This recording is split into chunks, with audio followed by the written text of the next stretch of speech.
Someone Better by I_am_Ellie on AO3. Episode 15. Chapter 13. Special Word. Izuku returned to school the following Monday, and he was all too eager to walk into the building and see his friends. Shouta was slightly concerned at how quickly the boy seemed to have bounced back after hearing the news of his father abandoning him. It just seemed so unnatural. How one moment he could be sulking around the house and not doing much of anything at all, to be eager and happy just to go to school. It was unnerving. He had voiced his concerns with Hizashi, but the man had told him not to ask about it, saying that if Izuku needed help, it was important to let him come to Shouta or Hizashi first. Said he read about it in a parenting book. Shouta wasn't sure if that knowledge was quite sound, but he would go along with it. Logic and reasoning said that he should wait for the child to come to him, so he would. He would listen to what the book had to say. He could do just that. Maybe he should invest in that therapist after all. He really did need to look into getting insurance. After dropping Izuku off at school, he headed to his place of work, anxiety over Izuku building up, and dread about the day ahead starting resting on his shoulders. He hadn't had a clean shirt. Neither of them had time to go to the laundromat because of their increasingly hectic schedules, and he'd have to wear his work shirt without an undershirt. The fabric was rough and scratchy, and it set Shota's hair on end. It was a busy day. There was a large shipment at Shota's job. He and several other men were supposed to move the array of boxes from one truck to another, so they could be shipped to wherever supermarket or department store or restaurant that needed it to be shipped to. The boxes were heavy, and he had to be careful not to drop them as he moved from one truck to another, and it made sweat run down his back and his arms sting. By midday, his hair was tied up into a knot on the base of his head, and he had at least 3 bottles of water. The screeching of delivery trucks made him feel like he'd be ill. Money for the cabbage uniform, money for the bills, money for the debt, money, money, money. Come on, one more box. One more box. Now another. Water. By the time the first half of his shift was over, he ended up bent over a toilet, like always. But that was okay. His family needed money. That was a fact. Shouta could get money. That was also a fact. Hizashi worked hard to support them with his jobs. Shouta would work hard too. He could do it. It was only for a few more months, just a little longer. He could do it. He could. His nephew needed the money. He would get the money. He would. As soon as Izuku stepped into the classroom, a girl with bright pink dreadlocks barreled into his chest, knocking him over. Izuku laughed, high and happy, wrapping his arms around the girl in turn. Zuku! You're back! Where were you on Friday? We thought you died. You're back! Where were you on Friday? We thought you died. I got sick, Izuku said, wincing slightly. Your hair is different, Izuku noted, eager to change the subject. Hitoshi, who had walked over, narrowed his eyes slightly. May was oblivious. Yeah, this weekend. Did you like it? Toshi said he did, and Ochako's not here yet, but I think she'll like it too. Yeah, it looks great. You look really nice, Izuku said, grinning. He stood up from the floor. What did you do this weekend? My unkies and I made cookies and watched movies and played with our cats. It was really fun. My unkie also caught me a new gymnastic thing. I can balance on things now. He says when I get a little better at gymnastics, he'll teach me how to punch stuff. May bounced up and down excitedly. Izuku, you'll never guess what I made, May said. Potato rocket launcher. Izuku giggled until he realized the girl was serious. Wait, really? The potatoes explode, Izuku. They explode! May shouted gleefully, shaking the boy by his shoulders. That's so cool, but, Izuku frowned. Why do you build everything with potatoes? May shrugged. My mama said I'm not allowed to use real ammunition yet, so I make the potatoes as dangerous as possible to make up for it. That was... What had Unki Sho said the word was? Oh, right, concerning. Izuku felt like the word described Mei pretty well. I am never playing hot potato with you, Ochako said, sitting down beside Izuku. Hitoshi and Mei were sitting next to one another across the table. Ever. Aww, Mei said.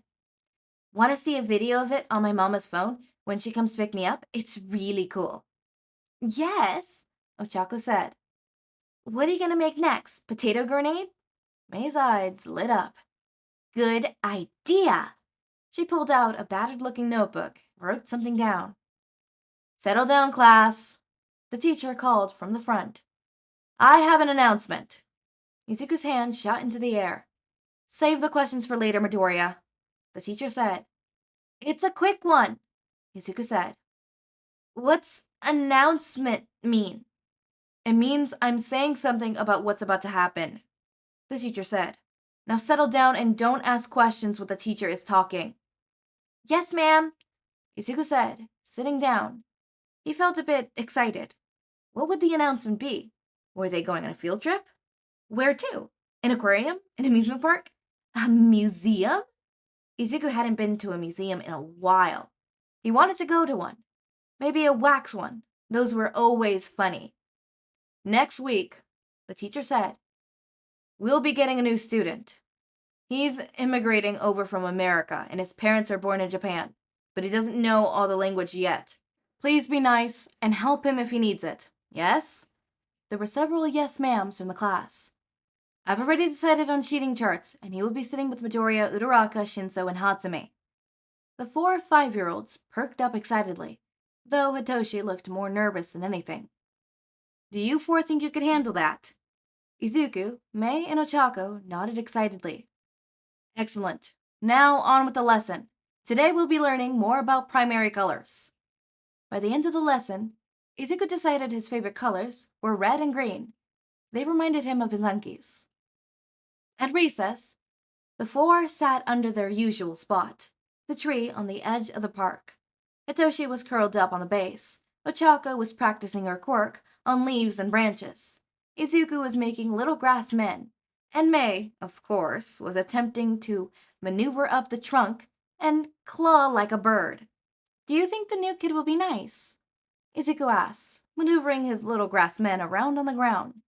He then tied a stick to one of his little grass men's back so he could fit an acorn shell over his head, like a helmet. Maybe he'd give this one to Unki Sho, or Unki Sashi. He'd make 2. Claw! Mei shouted from where she was trying to slim up the trunk.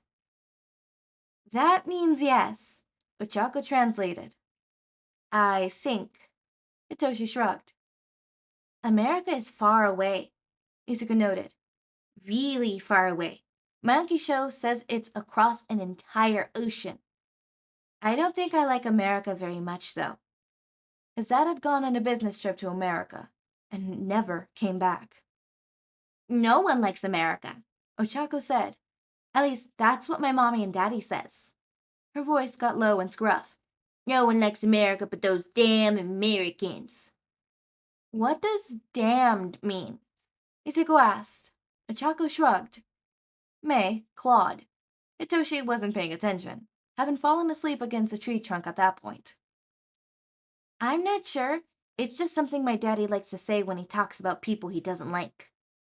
So people say it when they don't like someone? Izuku asked. I guess, Ochako said. He doesn't say it much. Claw! I think that claw means we have to go inside, Ochako noted, since she was the only one who could understand Mei when she was clawing like a bird. Izuku thought it was a nice skill to have. Okay, he said, standing up. Toshi! The boy's eyes blinked open, and he gazed up at him. Time to go. Hitoshi sighed, quietly, before standing and dusting off his uniform. Mei jumped down from the tree and stopped pretending to be a bird. You know, I heard about something real cool, she shouted gleefully. I saw it in a movie. It's this cool thing called a sleepover. I think we should do that. Sleep at one of our houses? Izuku asked, and Mei nodded. That might be nice, but I don't think Unkisho would want me to sleep somewhere else. He gets nervous. Izuku remembered a time a week or so ago when he, Unkisho, and Unkisashi had been buying groceries, and Izuku had gotten separated from them. It hadn't been pretty. After that, they started reminding him every time they stepped into the store. If you get lost, either find a worker to page us, or go to where you last saw us and wait there. Remember that, Izuku. Page or wait. We'll come get you.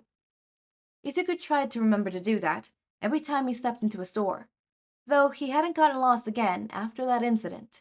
He didn't like seeing his Unkisho scared. It looked wrong. Well, we could stay at your house, Ochako pointed out. Izuku perked up. That could be fun. Oh, Izuku said. Maybe we can invite a new kid next week, so we can all get to know each other. That might be fun. Ochako and Mei looked thrilled by the idea. Hitoshi looked nervous. We don't have to if you don't want to, Toshi. We're not going to force you into anything you don't want to do, Izuku said, placatedly, and Hitoshi relaxed marginally. He pulled out his notebook. Let me think about it. Izuku nodded. You got it. Izuku glanced back at the note. I think about is spelled with O-U, not O. It's one of our spelling words. Do you want to work on words when we get back inside? Hitoshi nodded, looking relieved. Great! Back in class, they had a little time for drawing or playing with clay, and Izuku and Hitoshi hurried through the drawing so they could work on their spelling words. Some of the words were really hard, and lots of confusing noises, and Hitoshi not being able to talk only made it difficult, but Izuku could work around that.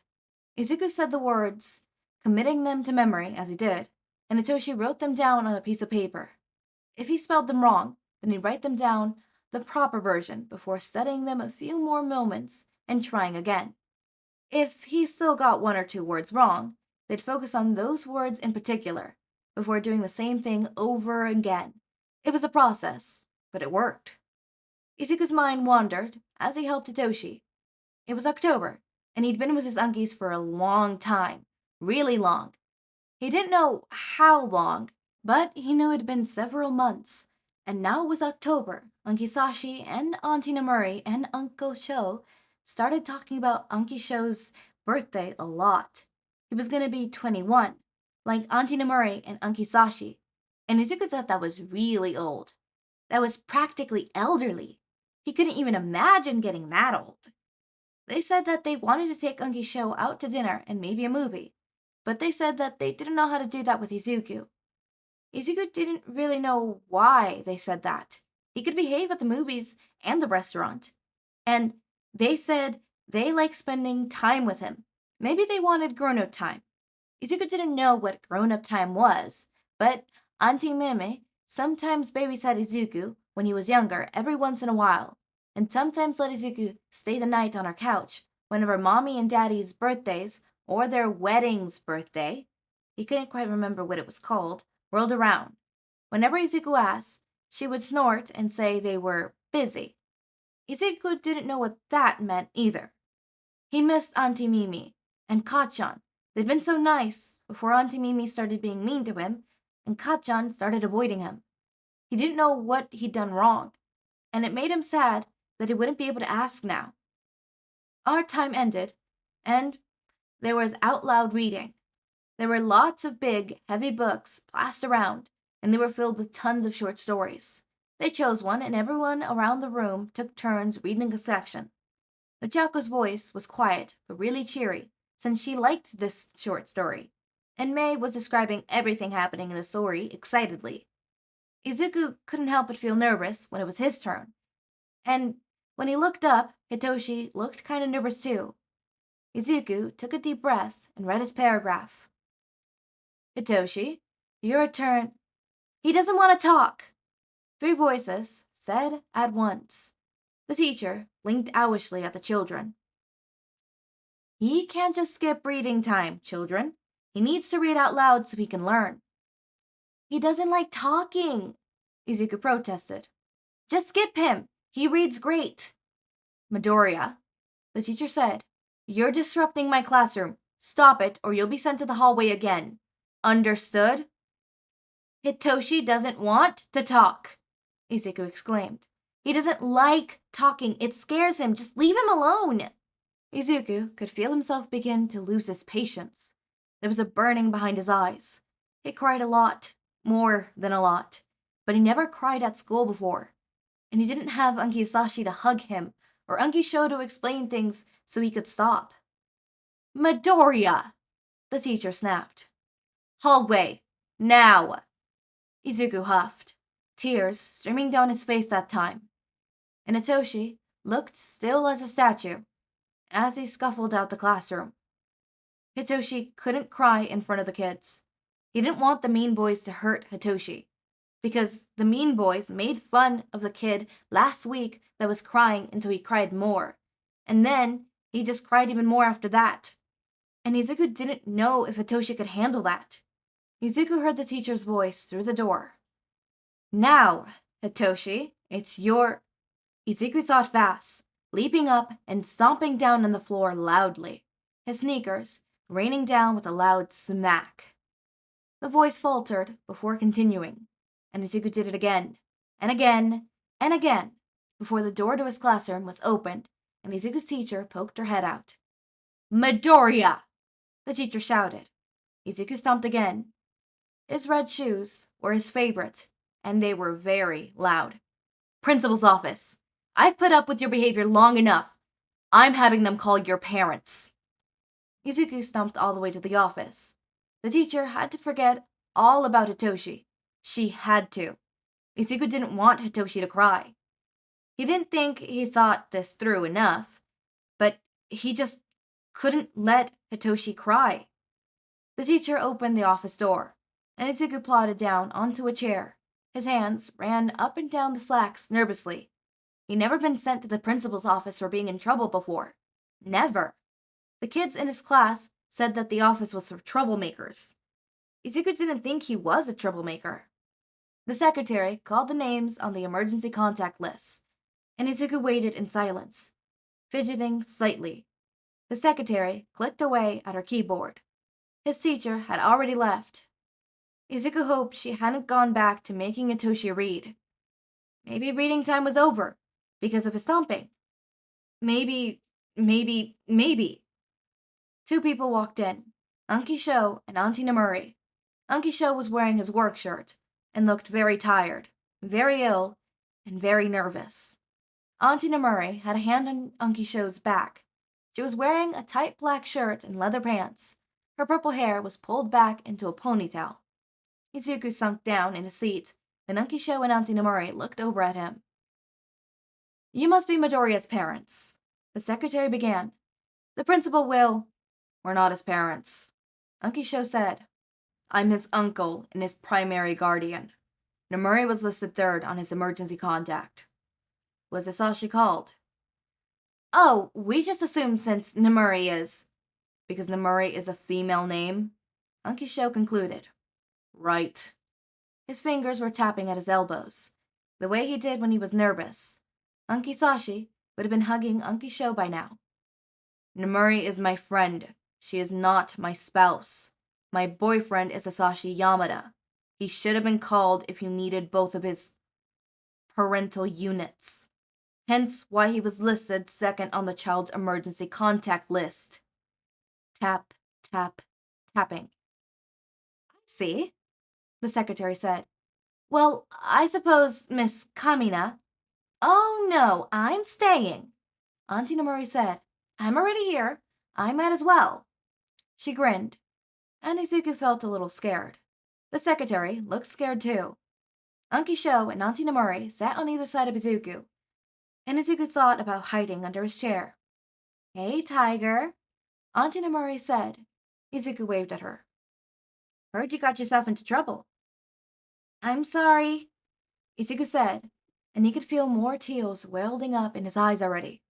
Auntie Nemuri wrapped an arm around his shoulders and ran her hand through his hair. "Just say what you did so I could discuss it with the principal," Ankisho said, voice quiet and raspy. "Are you okay?" Izuku asked. His voice sounded wobbly. "I'm fine. I'm okay. Just tell me why I had to take off work early, please," Ankisho said. He kept glancing around the room nervously. Izuku hadn't heard Ankisho sound quite as nervous and tired since he moved in with him. "My friend, Hitoshi Shinsou," Izuku said. "He doesn't like to talk. It makes him really nervous. And when he's nervous, he cries, like me. He doesn't even like talking to me, Mei, and Ochako. He writes stuff down in his notebook." Auntie Nemuri and Uncle Sho nodded. "And the teacher was trying to make him read out loud, so I asked her to stop because Hitoshi doesn't like to talk much. And she wouldn't listen, even though Hitoshi was scared. And then she got mad at me and sent me out in the hallway." "And?" "Well, after that, she was still making Hitoshi read," Izuku said.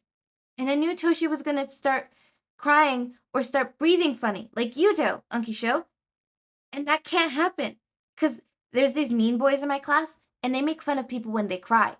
And I didn't want them to make fun of Toshi, so I started stomping my feet in the hallway, so I could distract, Ankisho supplied. "Yeah, that. And it worked, but she got upset with me and sent me to the office." Izuku slumped down in a seat. "I'm sorry, Auntie. I just didn't want Toshi to get sad and start crying." The principal called them in then, and Ankisho's hands were balled up and he looked nervous, but he looked more mad now. "Sir," Ankisho said before the principal could talk, "I work 48-hour weeks, 6 days a week, 1 day of break, and even then I'm a pro hero and I have 4-hour shifts every weekday, and sometimes weekends." The principal tried to speak, and Shouta cut him off. "My boyfriend works 3 jobs, has an office job at our agency, a radio to man, and 4-hour shifts every night just like me. Both of us are constantly exhausted, and Nemuri has her own bills to pay too. I am over 800,000 yens in debt, and only a fraction of our salary is able to go to paying it off. That's why every hour is important, and you have the galls to call me from work, the work I do to support my family, because he was trying to stop his teacher from bullying a boy with anxiety into reading out loud when he didn't want to, without even getting my nephew's side of the story before calling me into the office. Did you not think once that maybe if you asked, you would see that my nephew was the one wronged here?" Izuku thought the principal looked like a gaping koi fish at the moment. "My nephew will accept whatever punishment you dish out," Ankisho said, voice sounding stiff. He stood up straight. "But I implore you to get both sides of the story before pulling me from work for something that is ultimately inconsequential. I'm taking him home. You can call me tonight to speak of Izuku's punishments." Ankisho turned around and walked out of the classroom, and Izuku hurried after him so he could grab a hold of Ankisho's sweater sleeve so he wouldn't fall behind. Auntie Nemuri took long strides to keep up with them. "That was scary," Izuku said, climbing into the car. His eyes were still red and puffy. "That was awesome!" Auntie Nemuri shouted. Ankisho winced, leaning back against the seat with his eyes clenched close. "I feel ill," Ankisho said. Auntie Nemuri winced. "I'll drive," she offered, even though her car was still in the lot. As it drove back to the apartment, Izuku remembered something from earlier. "Damn teachers," Izuku said. Ankisho stared at him in surprise, and a bit of fear for the rest of the way home. Auntie Nemuri had to stop the car on the side of the road because she was laughing so hard. And that was the day Izuku learned his first special word. Alright, before you freak out, do not worry, you did not click the wrong video. This is episode 13 special word, chapter 13 special word, episode 15. Sorry, my bad. I just made a mistake with the little thingy image. and it's late and I'm not gonna fix it. Get out of the comments. I do take care of myself. Do not worry. It's not like I'm, not sleeping and staying up late just to record videos. No. I'm simply taking advantage of the fact that I have a sleeping problem. I'm not saying I have a sleeping disorder. It's not anything diagnosed, but I definitely probably have some sort of sleeping problem, just like I have some sort of mental stuff going on in here, in this noggin. There's no way that I'm mentally sane. There is no way. No way. Anyways, moving on into actually going straight into Psychology Corner, my favorite corner. I love Psychology Corner. As you can tell, I am big on psychology. And one of the things that I learned on my free time about psychology is selective mutism. Right. What is selective mutism? Well, first of all, let me tell you, selective mutism in the DSM-5 and in the professional world is categorized as an anxiety disorder. You heard that right. Selective mutism is a type of anxiety disorder. It is characterized in the inability to speaking in certain situations or with certain peoples. Despite, being able to speak in other contexts. So basically, selective mutism is the selectiveness of being mute.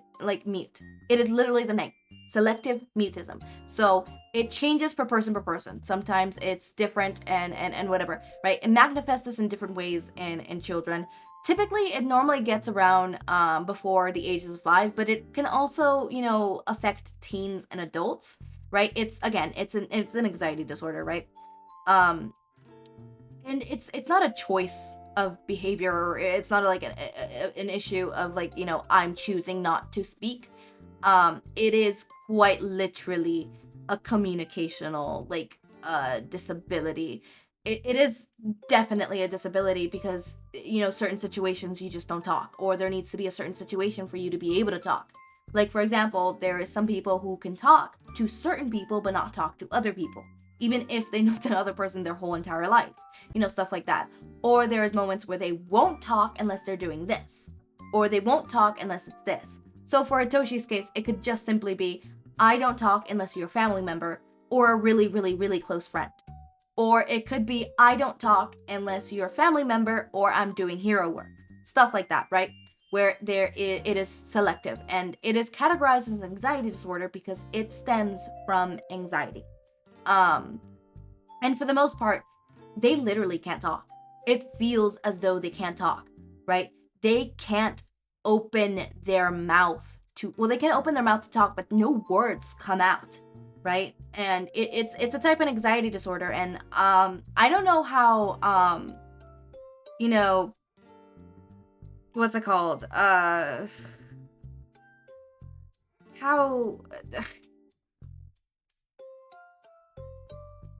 I forgot my wording. Whatever. Point taken is, it is something that's kind of treatable. If presented early, can be managed and manageable, like any other anxiety disorder, and stuff like that. And it's really important to understand the fact that selective mutism is a complex condition, and it varies from individual to individual, right?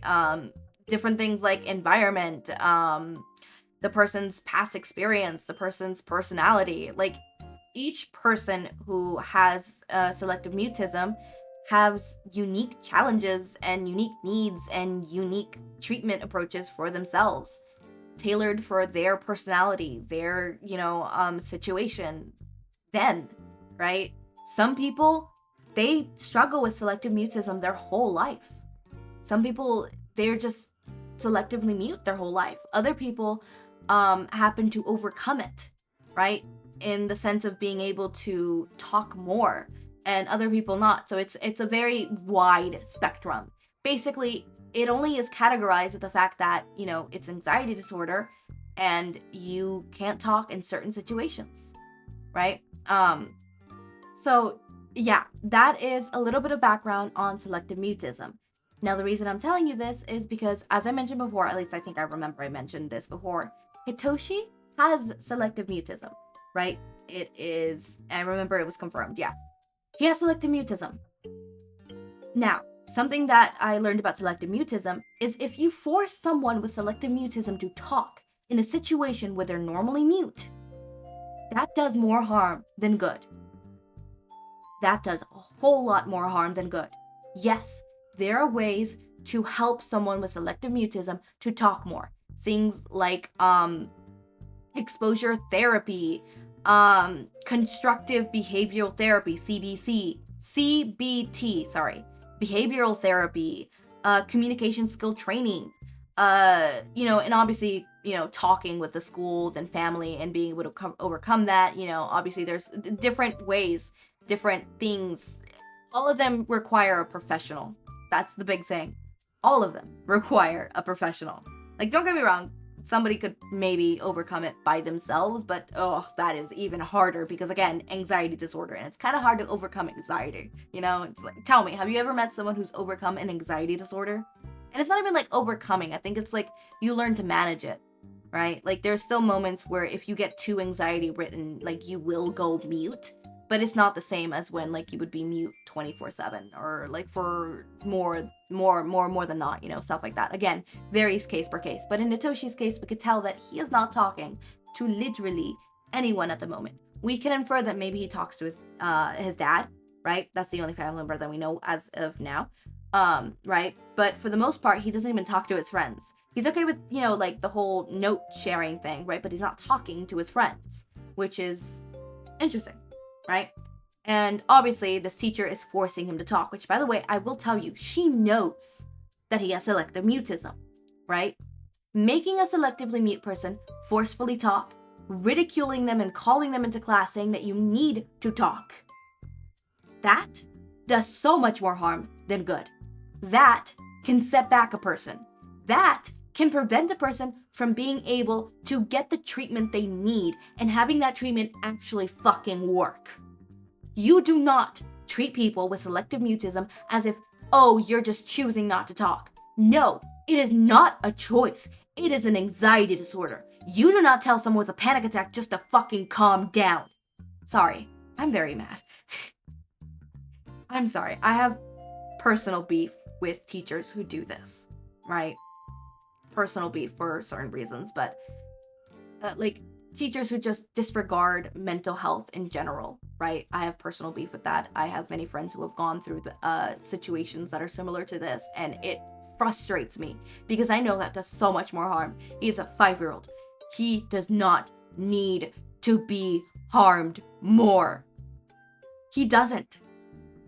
You do not treat selective mutism by forcing someone to talk in a public speech. What part of selective mutism, which is a type of anxiety disorder, tells you that, yes, a great way to help this kid is to make them read out loud to a class where I know that there's boys out there who bully the rest of the class? No.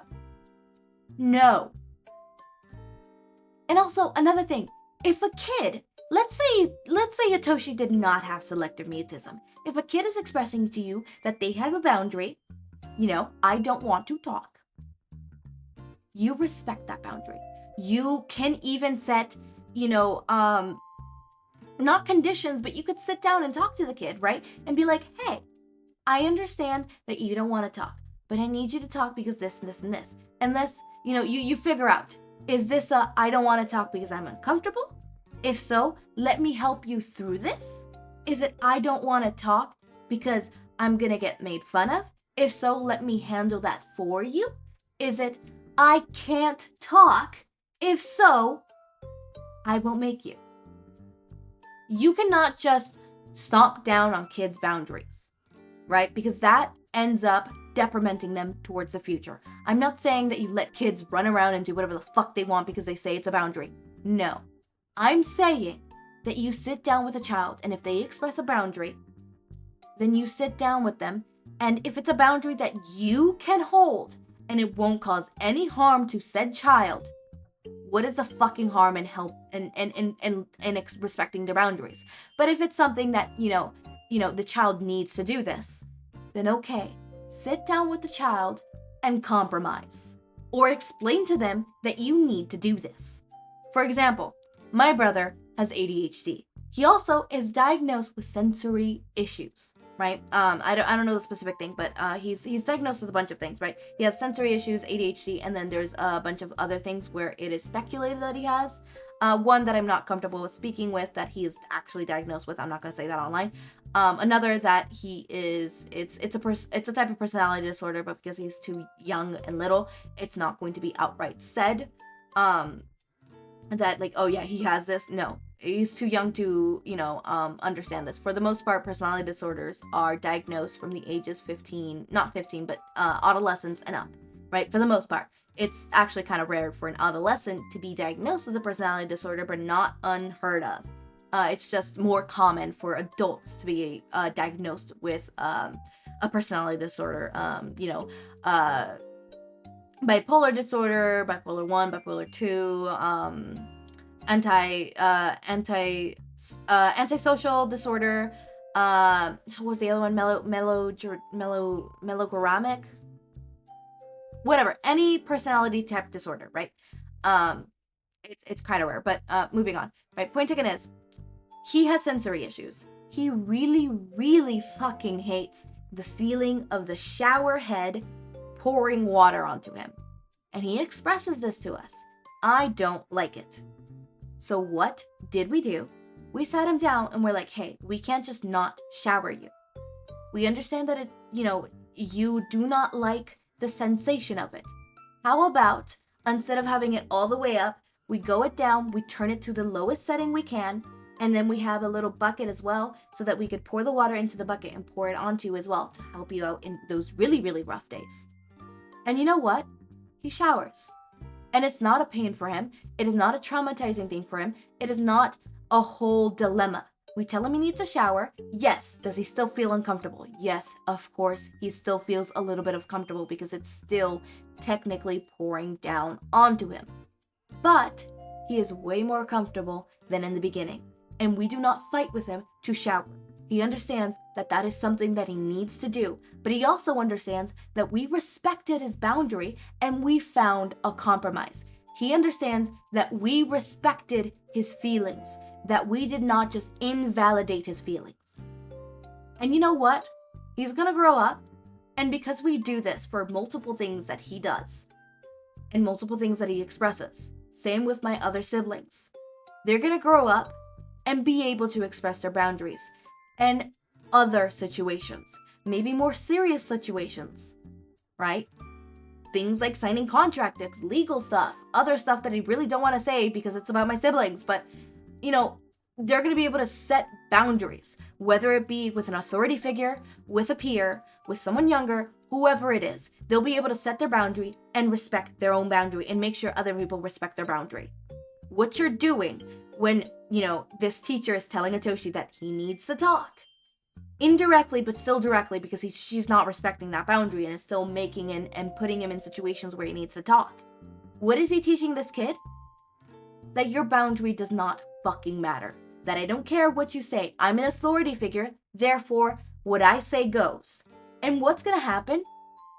I think we all know what's gonna happen if we tell a child indirectly that if an authority figure says so, you have to do it. No matter how uncomfortable you feel, no matter how anxiety-inducing it may feel.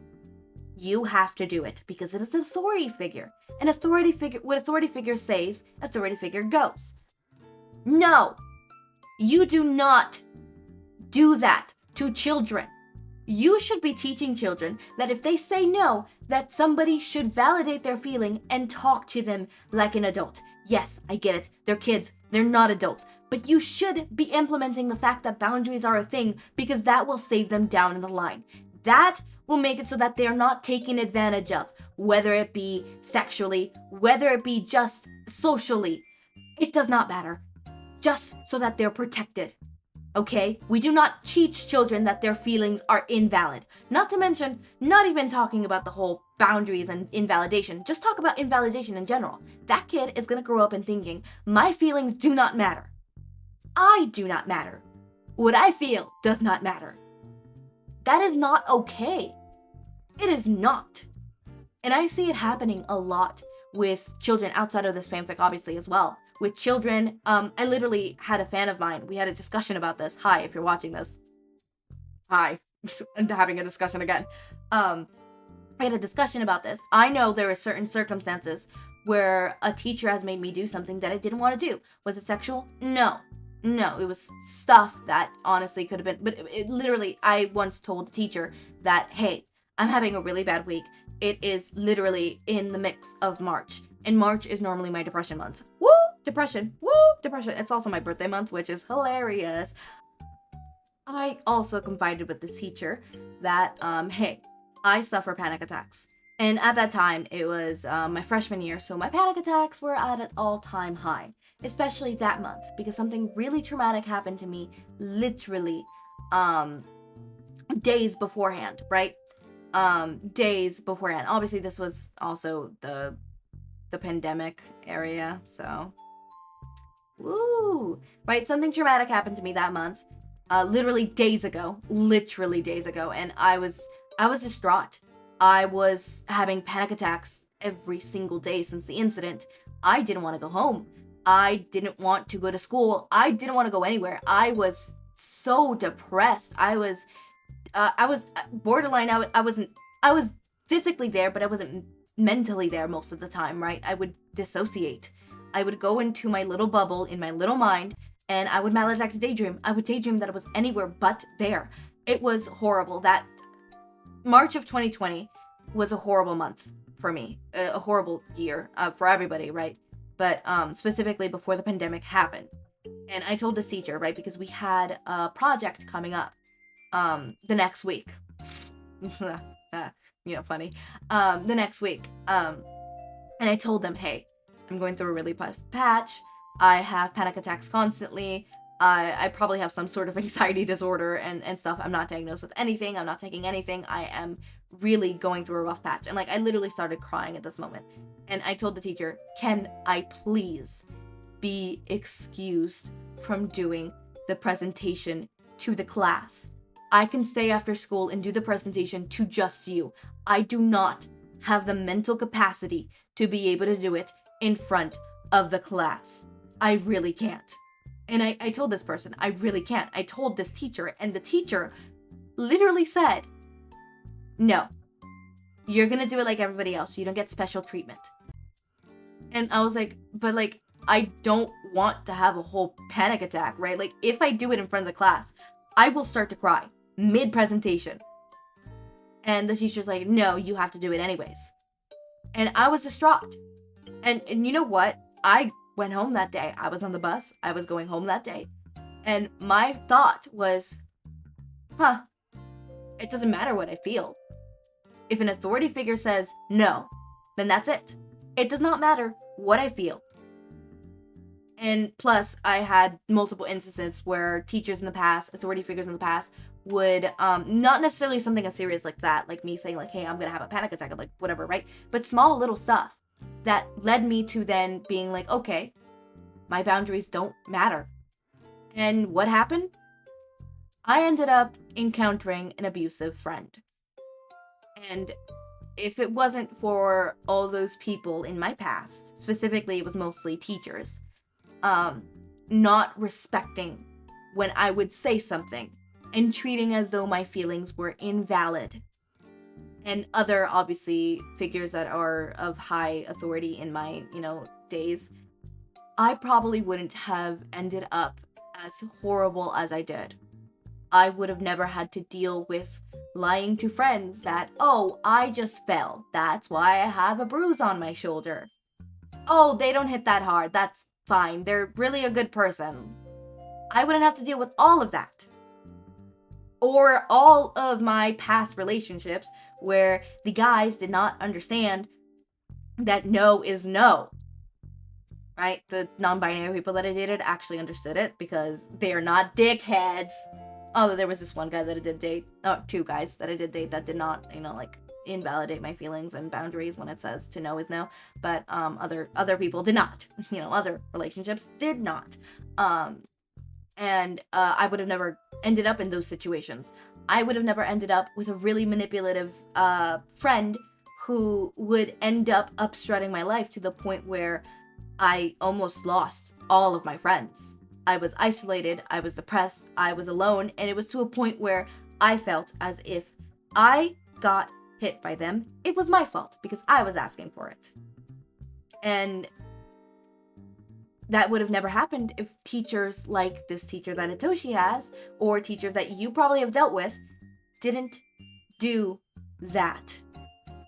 Because I genuinely thought it doesn't matter if I express what I don't like, because in the end, no one will listen.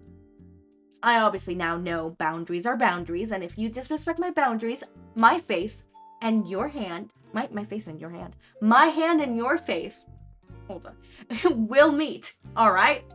Will meet. I'm joking. I won't do that. I'm not a violent person. But if you disrespect one of my friend's boundaries, I very much will do that. No, if you don't respect my boundaries, I will fucking stop being your friend. Depending on how serious the boundary is. If it's a minor boundary, right? Like, hey, I don't like that you do this, and they continue to do that, right? And it could be something small. I would sit down and talk to them like, hey, that small boundary that you stomped over, we're not doing that. You're respecting my boundary. As small or as big, I understand that you can make mistakes, but that wasn't a mistake. You kept doing it, even after I told you, and you invalidated that. We're not happening that. That's not happening. I'm not going through that again. Ooh, that went real serious right there. Oh, I went real serious. This is late. This is what I get for being late. I'm oversharing now. You guys are getting all of this, but point taken is, what the teacher is doing is really bad. It's super bad. It's horrible, because it will lead to Hitoshi down the line becoming like me. Ending up in situations where they take it, where they think, okay, well, it's my fault. Okay, well, it doesn't matter what I say because my boundaries aren't going to be met. Maybe they won't have that learned helplessness, but you know what will happen? They will just take it. Because you know what? What's the point in, saying my boundaries if no one's going to respect it? And that's a sad reality. It's small little things where you think, oh, that's not going to cause anything down the line. Domino effect.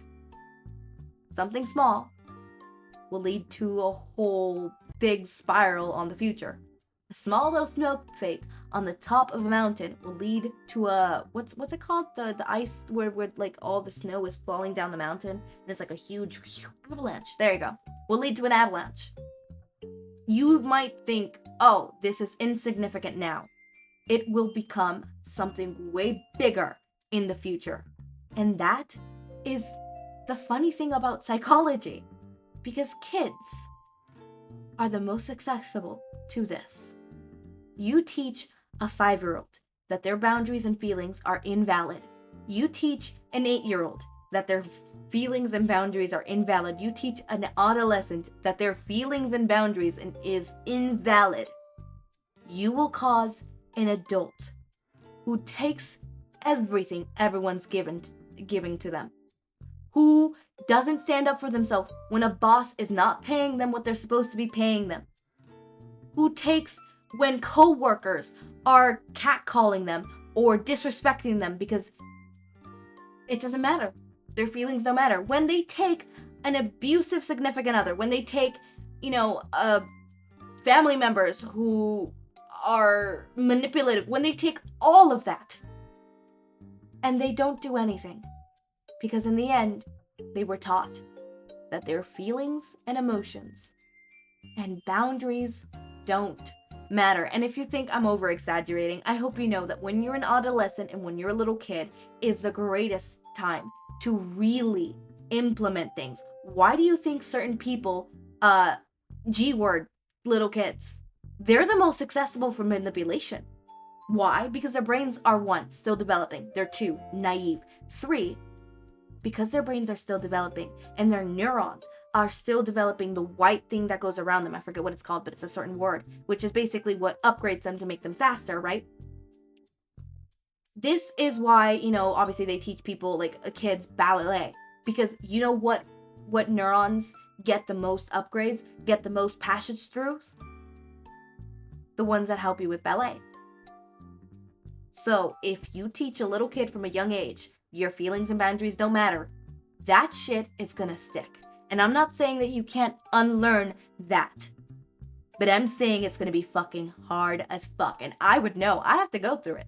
I personally still find myself sometimes letting people roll over me, and I still have people-pleasing tendencies, right? I still have people-pleasing tendencies. I fall sometimes. Again, healing is not a linear process. Okay, we're gonna stop because this ended up being like a whole 20-minute rant again. God, I'm so sorry. Ugh. I hope you guys enjoy my corners of psychology. This fanfic, I really like it. It makes me really talk a lot, as you could tell. Anyways, as always, my raindrops, make sure to eat, sleep, drink water, take your meds. Have a wonderful day or night. Link to my Discord server and socials are down in the description. Subscribe to see more of my content, and thank you so much for watching.